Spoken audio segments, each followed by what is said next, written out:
Hello everyone.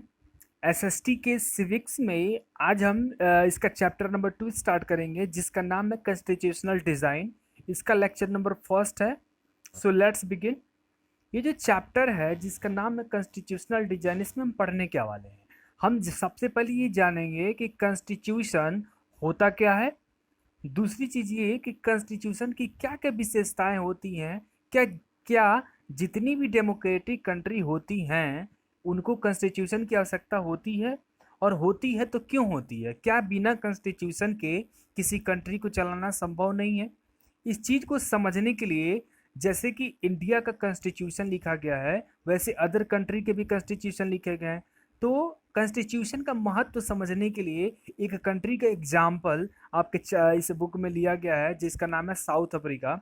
South Africa एक ऐसी country थी जो अंग्रेजों की, जैसे इंडिया का अंग्रेजों की एक कॉलोनी थी, वैसे ही साउथ अफ्रीका भी अंग्रेजों की कॉलोनी थी। तो वो उनसे आज़ाद होने के बाद में उनके वहाँ कुछ प्रॉब्लम थे। उस प्रॉब्लम से वो लोग निपटे, और जब निपटे तो उनके डिबेट शुरू हो गई कि आखिर हमको जो है, हम चूंकि डेमोक्रेटिक कंट्री हैं और हमारे वहाँ कॉन्स्टिट्यूशन होना चाहिए कि नहीं होना चाहिए, इस पर डिबेट शुरू हुई। और अंततः ये निष्कर्ष निकला कि नहीं होना चाहिए। तो उसको लेकर के जब उनका हम क्लियर कर लेंगे, साउथ अफ्रीका की पूरी कहानी पढ़ लेंगे, उसके बाद उनसे तुलना करेंगे अपने कंट्री इंडिया की कि क्या इंडिया का जो कॉन्स्टिट्यूशन है क्या साउथ अफ्रीका से मिलता जुलता है, क्या दोनों में सिमिलरिटी है और क्या अंतर है। ये चीज़ें हमको पढ़नी है। So let's begin. तो ये जो फर्स्ट लेक्चर है पहले हम इसमें डिस्कस कर लेते हैं कि चैप्टर नंबर जब फर्स्ट हमने किया था उसमें हमने पढ़ा था कि Y democracy and what is democracy. Democracy के अलग अलग टाइप्स हमने देख लिए थे और डेमोक्रेसी कहते किसको ये हमने समझ लिया था। ये जो लेक्चर है इसमें हम केवल साउथ अफ्रीका की स्टोरी को डिस्कस करेंगे। इसके बाद में जो लेक्चर आएगा उसमें हम जो है इंडिया की कहानी को डिस्कस करेंगे। जब बात करते हैं साउथ अफ्रीका की तो सबसे पहले बैकग्राउंड जान लेते हैं। जो साउथ अफ्रीका कंट्री है, पहले आप इसका देख लीजिए मैप का है, पूरा का पूरा ये अफ्रीका कॉन्टिनेंट मैप है। ये मैप देखिए आप, ये पूरा का पूरा अफ्रीका कॉन्टिनेंट मैप है। और ये अफ्रीका कॉन्टिनेंट में ये सारे देश हैं जो रंग बिरंगे चीज़ें आपको दिख रही हैं। ये कंट्री है, कंट्री है, कंट्री है, सारी कंट्री हैं, अलग अलग कंट्री हैं। और इस कंट्री के सबसे साउथ में ये जो रेड कलर का आपको पोर्शन दिख रहा है इसको बोलते हैं रिपब्लिक ऑफ साउथ अफ्रीका। मैंने यहाँ पे जूम करके दिखा दिया आपको, रिपब्लिक ऑफ साउथ अफ्रीका। ये जो कंट्री है अफ्रीका के साउथ में पड़ती है, इसीलिए इसका नाम क्या है, साउथ अफ्रीका। तो इसका टोटल ओरिजिनल नाम है रिपब्लिक ऑफ साउथ अफ्रीका। ये जो कंट्री है 1931 में 1931 में अंग्रेजों से आज़ाद हो गई थी। 1931 में अंग्रेजों से आज़ाद हो गई थी। तो हो क्या रहा था कि जब इनके वहाँ ब्रिटिशर शासन कर रहे थे तो वहाँ से ब्रिटिश कंट्री को छोड़ करके बहुत सारे जो ट्रेडर्स थे आके साउथ अफ्रीका में सेटल हो गए थे। उनके सेटल होने के कारण क्या हुआ कि चूंकि पूरे अफ्रीका कॉन्टिनेंट में जो सनलाइट है बहुत ज़्यादा मात्रा में होती है, तो यहाँ के जो लोग हैं थोड़ा सा उनका स्किन का जो कलर है ना ब्लैक होता है। ठीक है।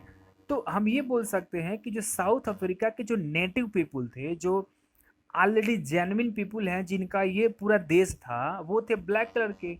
और जब ब्रिटिशर्स इनके वहाँ आए तो वो क्या थे, उनके स्किन का कलर क्या था, वाइट कलर था।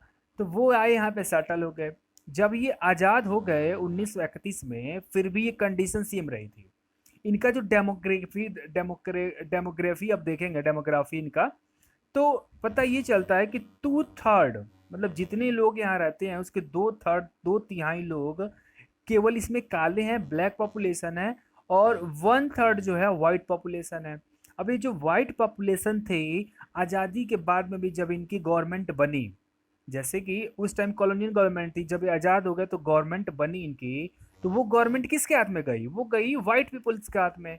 अब जो वाइट लोग थे, गोरे गोरे लोग थे, वो क्या कहते हैं, इनसे जलते थे इनको बुरी नज़र से देखते थे काले लोगों को कि ये गंदे हैं, भद्दे हैं, अनसिविलाइज्ड हैं, इनको कुछ नहीं आता है। और तो ये सिस्टम चल रहा था इनके वहाँ। तो इन दोनों लोगों में कन्फ्लिक्शन शुरू हो गया इस इन चीज़ों को लेकर के। तो एक सिस्टम होता है जिसको हिंदी में बोलते हैं रंगभेद की नीति, और उसको इंग्लिश में बोलते हैं एफ्राथेड।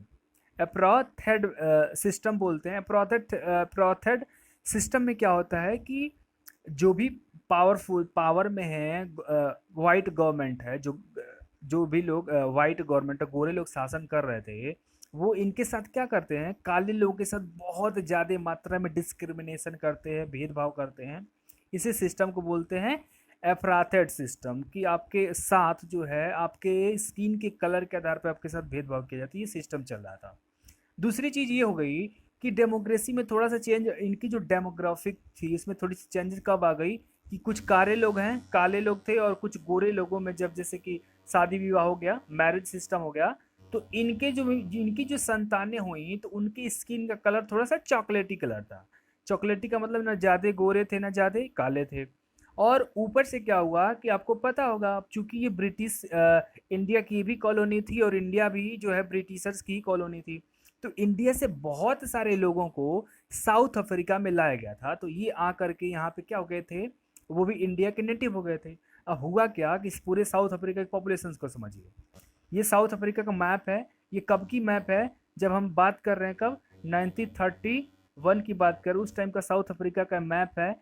ये देख रहे हैं कि अलग प्रोविंस हुआ करता था। ये केप टाउन है, पोर्ट एलिजाबेथ है, पोर्ट डरबन है यहाँ पे, और ये ट्रांसवाल हो वो स्टेट है जहाँ पे लड़ाई बेसिकली हुई थी, अभी पढ़ेंगे आगे हम। तो यहाँ पे 3 लोग हो गए। पहले हो गए वो ब्लैक लोग, जो यहाँ आके ऑलरेडी हकदार थे, इस ज़मीन के हकदार थे। दूसरे वो वाइट पीपल जो यहाँ आके बस गए, और इनके कॉम्बिनेशन से जो नई पॉपुलेशन आई, उनको क्या बोलते थे, उनको बोलते थे ब्राउन कलर के। वो ब्राउन कलर के हो गए, न ज़्यादा गोरे थे न ज़्यादा काले, और इसी ब्राउन कलर्स में क्या आते थे, इंडियंस भी आ जाते थे। अब ये जो वाइट पीपल थे, इनके हाथों में पावर चली गई 1931 में। 1931 में पावर इनके हाथों में चली गई। अब ये इन दोनों लोगों को क्या मानते थे, अनसिविलाइज्ड मानते थे। अब ये अनसिविलाइज मानने के कारण जो है बहुत ज़्यादा प्रताड़ना हुई, और इसके खिलाफ लोगों ने क्या किया, हंगामा किया। अब ये करते क्या थे, उसको भी समझ लीजिए। जो सिस्टम चलता था यहाँ पे किस चीज़ का, अपार्थेड का। अभी मैंने बताया अपार्थेड में क्या होता था कि काले लोगों को रात में, काले और जितने भी ब्राउन कलर के स्किन थे या इंडियंस थे, उनको रात में चलना मना था। वो रात में घर से बाहर नहीं निकल सकते। अगर बाहर निकल गए रोड पे, पार्क पे, या कहीं भी कहीं भी अगर रोड पे टहलते दिख गए, तो जितनी वहाँ की आर्मी थी, उनको ये पावर दे दिया था गवर्नमेंट ने, आप उनको गोली मार दो, उनको गोली मार दो। और अगले दिन पूरे जगह दीवार पे ये पोस्टर लगा दो कि ये पर्सन जो है मिसिंग है। ये इतनी क्रूरता की जाती थी, और हजारों लाखों लोग ऐसे करके वहाँ पे काले लोगों को मार दिया जाता था। ऊपर से ये दिक्कत थी कि सिनेमा हॉल हो, स्कूल हो, स्विमिंग पूल हो, बीच हो, पोर्ट हो, रोड हो, रेलवे लाइन हो, बसेस हो, या चलने वाले रेल हो, ट्रेन हो, जितनी सारी चीज़ें थी ना, काले लोगों के लिए अलग थी और गोरे लोगों के लिए अलग थी। यहाँ तक कि जो पब्लिक टॉयलेट होता है, टॉयलेट समझते हो ना, जहाँ पे हम फ्रेश होने के लिए जाते हैं, या स्कूल्स जो होते हैं, वो भी सॉरी, वो भी क्या था, काले लोगों के लिए अलग हुआ करता था, गोरे लोगों के लिए अलग होता था। अगर काले लोग अगर किसी गोरे लोगों के बस में जाना चाहती, यहाँ तक कि जो कंपनियां हुआ करती थी, अगर कंपनी किसी गोरे के, तो इसमें केवल गोरे ही काम करेंगे, काले के तो काले काम करेंगे। हाँ, अगर किसी काले व्यक्ति को, डार्क व्यक्ति को, जो ब्लैक पीपल है, उसको अगर किसी उस कंपनी में, वाइट जो कंपनियां होती थी उनके ऑनर जो, अगर उसने कभी हायर कर भी लिया, तो उनके पास एक परमिशन होना चाहिए था, पास होना चाहिए था, कि पास वो दिखाएंगे तब उनको जो परमिशन मिलती थी, नहीं तो उनको सीधे गोली से उड़ा दिया जाता। तो ये समझ में आ गया। इसको, इस पूरे सिस्टम को बोलते हैं अपराथेड सिस्टम। तो ये अपराथेड सिस्टम जो चल रही थी कब से, 1931 से। ये चलती रही चलती रही चलती रही चलती रही। इसके खिलाफ पहली बार एक व्यक्ति थे जिसने आवाज़ उठाई, उसका नाम था नेशनल मंडेला। क्या नाम था इनका, नेशनल मंडा। ये और इनके साथ में 7-8 जने और लोग जो है एक पार्टी बनाई, जैसे इंडिया में बनी थी ना INC, इंडियन नेशनल कांग्रेस, वैसी अफ्रीका में बनी थी ANC, African national Congress. Party बनाई उन्होंने, और इस पार्टी के माध्यम से इन्होंने ये कहा कि भाई देखो, तुम काले हो गोरे हो इससे फर्क बिल्कुल नहीं पड़ता, हम सारे के सारे लोग इंसान हैं, और सबके साथ जो है सेम बिहेवियर होना चाहिए। तो नेशनल मंडेला ने किया 7-8 लोगों के लिए, जैसे इंडिया में गांधी जी ने कहा अहिंसा के पथ पे चल के, नॉन वायलेंस के पथ पे चल के हम सारे लोगों को क्या दिखाएंगे, इक्वालिटी दिलाएंगे।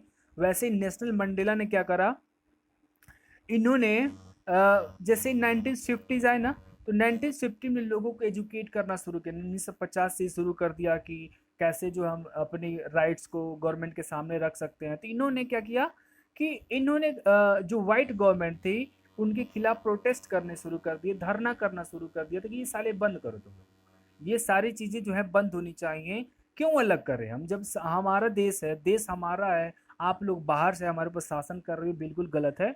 तो नेशनल मंडेला ने जब इस चीज़ को उठाई, इस चीज़ को ख़त्म करने के लिए, अपराधिक सिस्टम को ख़त्म करने के लिए, तो इनके साथ 7-8 लोग अब इन्होंने की, तो इनको क्या किएगा 1964 में 1964 में जेल में डाल दिएगा, और 1 साल के लिए 2 साल के लिए नहीं, पूरे 28 साल के लिए इनको जेल में डाल दिया गया। और इनको जेल से कब निकाला गया, 1994 में के करीब में निकाला गया। तो तब ये निकाला गया कि अब जब ये निकाला, इनको जब जेल में डाल दिया गया, तो धीरे धीरे प्रोटेस्ट होते रहे। तो उसके बाद में जैसे जैसे समय बीतता गया, तो जितने भी यूनाइटेड नेशन हो गया, अमेरिका हो गया, जितने बड़े बड़े देश थे वो इनके गवर्नमेंट के ऊपर दबाव डालते थे कि ये सारी चीज़ें जो है बंद कीजिए। तो बंद करते करते ये 1992 में जा कर के बंद किया, यानी अपराधिक सिस्टम को ख़त्म करने की बात आई। और उसके बाद जो वहाँ पे फ्रेश इलेक्शंस हुए, और उसी इलेक्शन में जो नेशनल मंडेला है जो है, वहाँ के जो फर्स्ट जो है प्रेसिडेंट बने थे रिपब्लिक ऑफ साउथ अफ्रीका में। तो वहाँ के जो लोग थे इसको ख़त्म करने के लिए बहुत ज़्यादा मात्रा में क्या किया, प्रोटेस्ट किए। और जो माइनॉरिटी रूलर्स हुआ करते थे, कुछ चंद लोगों के कारण जो इतने लोगों की जो जान जाती थी, इसको ख़त्म करने के लिए बहुत ज़्यादा। आप अपनी बुक्स का जब चैप्टर खोलोगे तो बहुत सारे बैनर, पोस्टर, पॉडकास्ट आपके दिए गए, आप उनको पढ़िए, बहुत सारी चीज़ें आपको जानकारी मिलेगी। अब ये जो अपराधिक सिस्टम है, फाइनली जो है इसको कैसे भी कर करके लोगों ने उसको 1994 में वो ख़त्म कर दिया गया, और इस देश का डेमोक्रेटिक कंट्री हुई। और डेमोक्रेटिक कंट्री के बाद में इन्होंने अपना एक कॉन्स्टिट्यूशन बनाया, जिसको जो लागू हुआ 1996 में। जो ब्लैक लीडर्स थे, इन्होंने ये कहा कि ठीक है यार, जितने हमारे वाइट पीपल्स ने, जितने वाइट पीपल लोगों ने हमारे ऊपर अत्याचार किया, हम उनको माफ़ करने के लिए तैयार है, हम उसको भूल जाते हैं। तो ये नेशनल मंडेला ने जितने भी ब्लैक लीडर्स थे, मतलब काले रंग के जो नेता हुआ करते थे, उन्होंने उनसे रिक्वेस्ट की कि जितने हमारे ऊपर अत्याचार हुए हम उन सबको भूल जाते हैं, हमको एक ऐसा देश चाहिए जहाँ पे काला हो या गोरा हो, ना गोरा काले पे शासन करेगा, ना काला गोरा पे शासन करेगा, कोई किसी पे शासन नहीं करेगा। हम एक डेमोक्रेटिक कंट्री बनाएंगे, और उस डेमोक्रेटिक कंट्री में सारे लोग एक साथ मिलजुल करके हम रहेंगे, यूनिटी बढ़ाएंगे, हारमोनी बढ़ाएंगे, अपनी कंट्री के डेवलपमेंट के बारे में सोचेंगे। और जब भी बात आएगी पावर की, तो पावर में शेयरिंग करेंगे। शेयरिंग का मतलब कि जो भी चुनाव जीत के आए उनके लिए करेंगे। और उन्हें क्या रखा, यूनिवर्सल एडल्ट फ्रेंचाइज, मतलब कि सबको जो है वोटिंग राइट होना चाहिए। 1931 में जब आज़ाद हुए थे, तो काले जितने लोग थे ना, उनको वोटिंग राइट बिल्कुल नहीं था, बिल्कुल नहीं था। जितने गोरे लोग थे, जब भी चुनाव होता था अफ्रीका में, तो केवल उन्हीं लोगों को वोट देने का जरूरत था। लेकिन जब ये कॉन्स्टिट्यूशन लागू हो गया, तो यूनिवर्सल एडल्ट फ्रेंचाइज जो सिस्टम यहाँ पे लागू हो गया। अभी जो कॉन्स्टिट्यूशन लिखा गया, इसमें सबसे पहले बात की गई कि जितनी सारी हमारे साथ जो अत्याचार हुए हैं पिछले सालों में, हमारे लाखों लोग मारे गए केवल इनके द्वारा, इनके, तो हम इसको सब चीज़ भुलाने के लिए तैयार हैं। जितने भी हमारे वहाँ के रेस के लोग हैं, सारे लोग वेलकम हैं। और साउथ अफ्रीका जो है 3 सिद्धांत पे काम की, इक्वालिटी, डेमोक्रेटिक वैल्यू और सोशल जस्टिस। उन्होंने कॉन्स्टिट्यूशन बनाया और सबको प्रॉमिस किया कि हम सबको इक्वालिटी देंगे, सबको डेमोक्रेटिक वैल्यू देंगे। डेमोक्रेटिक वैल्यू का सिंपल सा मतलब क्या होता है, यूनिवर्सल एडल्ट फ्रेंचाइज, सबको वोट देने का अधिकार है, महिला हो, पुरुष हो, काला है, गोरा है, कोई फर्क नहीं पड़ता, पढ़ा है लिखा है अनपढ़ है, उससे कुछ लेना देना नहीं है। सबको डेमोक्रेटिक वैल्यू में कोई भी चुनाव लड़ सकता है, वो कोई भी चुनाव जीत सकता है। और सोशल जस्टिस का मतलब किसी के साथ हम अन्याय होने नहीं देंगे, स्किन के कलर के, रेस के आधार पे, सेक्स के आधार पे, या जेंडर के आधार पे, किसी भी चीज़ पे किसी के साथ किसी भी प्रकार का डिस्क्रिमिनेशन नहीं होना चाहिए। तो ये सारी चीज़ें जो है बात हुई कहाँ पे, साउथ अफ्रीका में। तो इन्होंने जब कॉन्स्टिट्यूशन बनाया, तो क्या एक क्वेश्चन यहाँ पे आता है, बहुत सारे लोग ये कहते हैं कि क्या जिस कंट्री के पास कॉन्स्टिट्यूशन, अगर कोई कंट्री अपना कॉन्स्टिट्यूशन बना लेती, क्या हम उसको डेमोक्रेटिक बोल सकते हैं क्या? कोई गारंटी नहीं है, कोई गारंटी नहीं है, साफ साफ सुनिए, कोई गारंटी नहीं है। अगर किसी कंट्री के पास कॉन्स्टिट्यूशन है तो ये कोई गारंटी नहीं है वो डेमोक्रेटिक कंट्री ही होगा, समझ रहे हैं ना। अगर कोई कंट्री के पास मतलब कॉन्स्टिट्यूशन है तो ये कोई नेसेसरी नहीं है कि क्या होगा, डेमोक्रेटिक कंट्री है। लेकिन अगर कंट्री डेमोक्रेटिक है तो ये नेसेसरी हो जाता है कि उसके पास एक लिखित कॉन्स्टिट्यूशन होना चाहिए।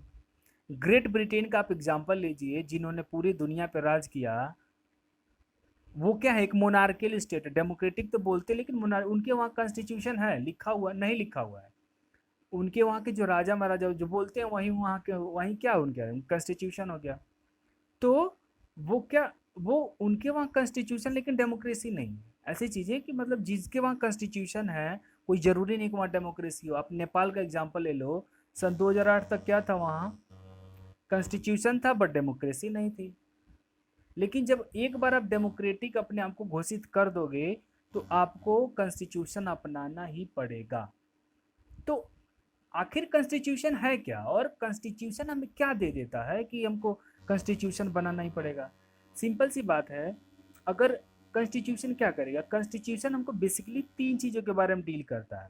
देखिए, जो भी कंट्री होती है ना, हर एक कंट्री के पास अगर वो ड्राफ्ट करती है, अगर वो डेमोक्रेटिक कंट्री है तो कॉन्स्टिट्यूशन रखेगी, नॉन डेमोक्रेटिक कंट्री भी है तो वो कॉन्स्टिट्यूशन बना सकते हैं। जो भी कॉन्स्टिट्यूशन होता है ये क्या होता है, रिटन लॉ होता है। रिटन लॉ एक लिखा हुआ कानून है जो वहाँ के जो लोग रहते हैं ना, उस देश के लोग हैं जिसको सिटीजन्स बोलते हैं, उनके द्वारा ही एक्सेप्ट किया जाता है म्यूचुअली कि हाँ इस बात को हम मानते हैं। तो ये म्यूचुअली अंडरस्टैंडिंग एक लॉ होता है जो कंट्री के द्वारा अडॉप्ट किया जाता है। और ये क्या करता है कि जब भी कॉन्स्टिट्यूशन लिखते तो अकेले लिखते नहीं है, बहुत सारे लोगों के विचारधाराओं को मिला के लिखा जाता है। तो ये लोगों में और लोगों में सरकार के प्रति विश्वास और कोऑर्डिनेशन वाली भावना पैदा करती है। उसके बाद कि ये स्पेसिफाई कर देती है कि गवर्नमेंट को बेसिकली करना क्या है, गवर्नमेंट को बेसिकली करना क्या है ये बता देती है। दूसरा, गवर्नमेंट के पास पावर कितनी होनी चाहिए ये भी बता देती है। गवर्नमेंट का रूप कैसा होना चाहिए ये भी बता देती है। और साथ में ये भी बताती है कि जो इस सोसाइटी में रहने वाले लोग हैं उनके पास राइट्स क्या है। तो कॉन्स्टिट्यूशन बेसिकली 3 चीज़ बताती है। पहला कि जो गवर्नमेंट है उसका उसका सिस्टम क्या होगा, कैसे उसको गवर्नमेंट को इलेक्ट करेंगे। दूसरा, गवर्नमेंट के पास कितनी सारी पावर्स होंगी। और तीसरा कि जो उस कंट्री में रहने वाले लोग हैं उनके पास कौन कौन से राइट होंगे। ये 3 चीज़ें बेसिकली क्या बताता है, कॉन्स्टिट्यूशन आपको बताता है। अब आप सोचिए कॉन्स्टिट्यूशन नहीं रहता तो क्या नुकसान है। मान लीजिए कि 2 लोग हैं यहाँ पे, अब काले गोरों का एग्जाम्पल ले लिया। अब ये दोनों लोग आए और ऐसे ओरली बोले मौखिक रूप से कि चलो आज के बाद से हम तुम्हारे ऊपर अत्याचार नहीं करेंगे और हम डेमोक्रेटिक बन जाते हैं। फिर से चुनाव हुआ, फिर से वाइट लोग जीत गए और ब्लैक लोग हार गए, तो क्या अत्याचार करना कोई ज़रूरी है कि बंद करेंगे। इनके पास तो कोई लिखित डॉक्यूमेंट है नहीं, मौखिक रूप से बात हुई थी, तो ये बात इनकी क्यों मानेंगे। ये जो अभी समझौता दोनों लोगों में हुआ था तो कभी भी टूट सकता है। लेकिन एक बार अगर आप इसको रिटन में कर देंगे, इसको क्या करेंगे, रिटन डॉक्यूमेंट बना के कर देंगे कि नहीं, गवर्नमेंट अगर किसी भी कंट्री की बननी है तो उसको इलेक्शन के द्वारा ही लेना है और इलेक्शन में सारे लोग वोट करेंगे, तो फिक्स चीज़ हो गई, वो फिक्स हो गई कि अब उसके अलावा कुछ नहीं आप कर सकते, उसी के दायरे में रह के आपको काम करना पड़ेगा। इसलिए कॉन्स्टिट्यूशन बहुत ज़्यादा इंपॉर्टेंट हो जाता है। जो नेक्स्ट वीडियो आएगी उसमें इंडिया की कहानी पढ़ेंगे। Okay, thank you.